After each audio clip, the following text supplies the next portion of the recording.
We are back, folks, and it just wouldn't be a proper Infowarrior show if I didn't just keep harping on this swine flu. Here's yet another local news article. I believe the last one was out of Oregon. Here's one out of Arizona. Same script, same actions.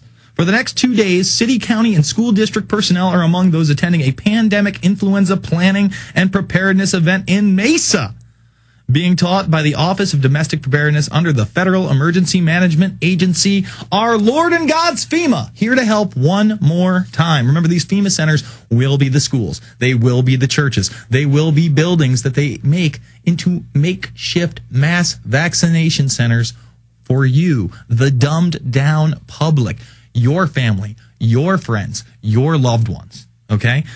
25% of the population in Maricopa County, that's 1 million people that they're planning on protecting with this vaccination. Oh, thank you so much.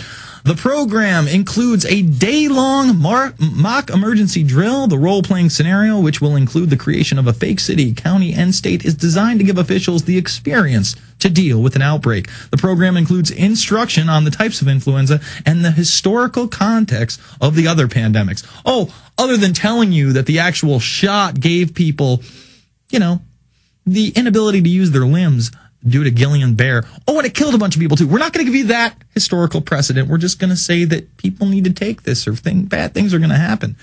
Sometimes we hear late September. Sometimes we hear early October. One way or another, we're taking the shot. All right, let's go to Kate in California. Kate, you're on the line. Hey, Jason. How are you? Hello? Yes, John. Yeah, hi.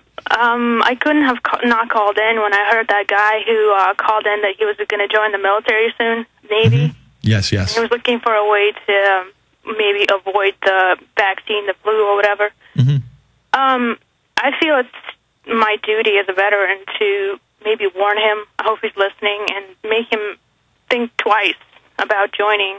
Because from my experience, I was in the military for 8 years with exemplary record, and if he thinks that reasoning or pleading or showing those people any articles or videos is going to work, it's not, because none of those guys, even if they maybe agree with you, are not going to take responsibility for you not taking the vaccine.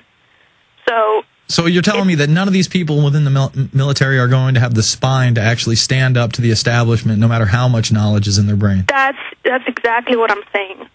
What happened to me was after about 4 months of intimidation and threats and coercion, finally I did get an honorable discharge, but that's only because I stood up for myself and I fought, and I was going to go all the way. And what grounds were you trying to get out of the military? I was not trying to get out of the military. They filed paperwork to discharge me because I refused the vaccines. And I was backed up by a famous brain surgeon who was going to testify in my case, and another veteran, an activist.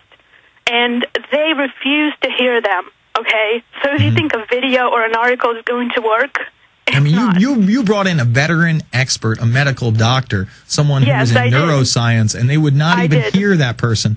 But eventually, let me say this. You did fight, and you did get out of the military. It might not have been the solution that you were looking for, but at least you didn't take the shot. At least you stood up for your human rights. Folks, this isn't even... I did, but most of the people wouldn't.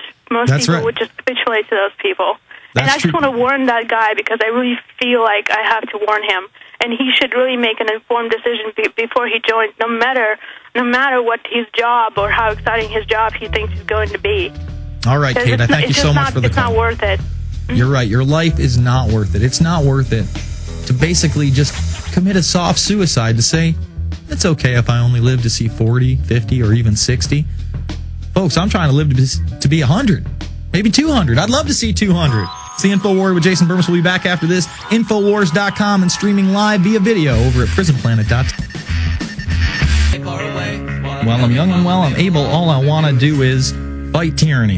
You know, I'm still a young guy. I still got my britches about me. I still got the big mouth running. That's what I'd like to do. I'd like to stand up for the little guy. Why? Because I am the little guy. I know a bunch of little guys. My friends, they're the little guy. Okay? We're not big ballin' all-stars, okay? I'm a poor kid coming up in this country, and all I wanted was my Bill of Rights and my Constitution and maybe a little opportunity.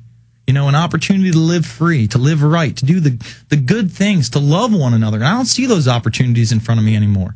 I see a bunch of consumerist, just brainwashed zombies that can't wait to get to their iPhone or their DVR machine or their Xbox 360 or their PlayStation 3 or their football game. And yeah, that's all well and good.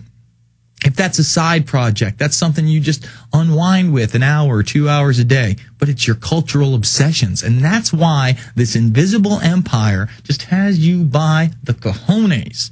That's why. Steve in Michigan. Steve, you're on the line. Hi, yes, Jason. sir. How are you doing this evening? Good. I've got a few things I'd like to cover. I hope I can get them all in.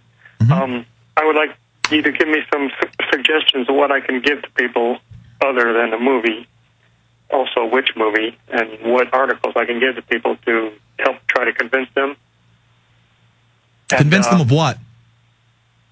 Of anything and everything. Anything and everything. All right, let's start off right here with some introductory pieces. How do I get somebody just to look at this information? Well, you know, one of the reasons I made Fabled Enemies, you can get it over at Infowars.com, you can go to YouTube, watch the whole thing for free, is because I wanted a movie that showed people that there were a ton of problems with 9/11 outside of controlled demolition, outside of what happened at the Pentagon, okay, outside of whether or not Flight 93 was shot down or even existed. So I made a movie really based in mainstream articles, mainstream video, and mainline, let me repeat this, mainline interviews. People like Bo Dietl, Joe Biden is in that film. Let me see, who else is in that film that's pretty mainline? Ray McGovern, 26-year CIA veteran. Michael J. Springman, the head of the visa department in Saudi Arabia. If somebody can sit through Fabled Enemies, it's an hour and 42 minutes, and not see that there is a huge problem with 9/11, and then send people tumbling down that rabbit hole into other information, I don't know what to tell you. As far as just some mainstream articles that can, you know, knock people out of the 9/11 trance, I think the ones in USA Today where they admitted that they were running drills of ramming hijacked planes into buildings is a good document or article. I think the Amalgam Virgo PDF with Bin Laden on the cover, and later on they're ramming a plane into the Capitol building 2 months before 9/11. I think that's a great hard article. And I really think once you get them into 9/11, that you can bring them into other aspects. You can show them the OKC bombing. You can show them that what went wrong with Waco. You know, you want to start them with something like Waco that even predates 9/11. You have them watch Wake Up or Waco, okay? Yeah. I'm sorry. I'm sorry.